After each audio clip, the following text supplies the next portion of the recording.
Hello. ഉത്സവത്തിൻ്റെ 7ാം ദിവസമായ ഇന്ന് മീനാക്ഷി അമ്മയ്ക്ക് പട്ടാഭിഷേകമാണ്. ലോകത്തിലെ തന്നെ ആദ്യത്തെ പെൺ രാജ്ഞി എന്നറിയപ്പെടുന്ന മീനാക്ഷി അമ്മ യുദ്ധത്തിനിറങ്ങും മുൻപ് പട്ടാഭിഷേകം ചെയ്ത ദിവസമാണിന്ന്. ഇന്നും പതിവ് പോലെ വർണ്ണാഭമായാണ് ഘോഷയാത്ര കടന്നുപോയത്.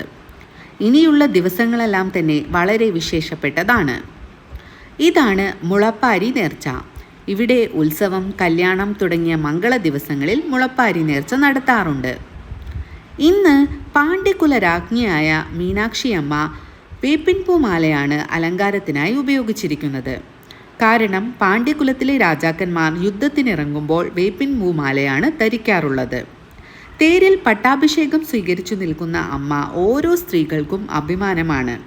നമ്മൾ കടന്നു പോകുന്ന വഴികളിൽ നേരിടുന്ന പ്രശ്നങ്ങളെല്ലാം തരണം ചെയ്ത് ജയിച്ചു വരാനുള്ള പ്രചോദനം കൂടെയാണ് മീനാക്ഷി അമ്മ.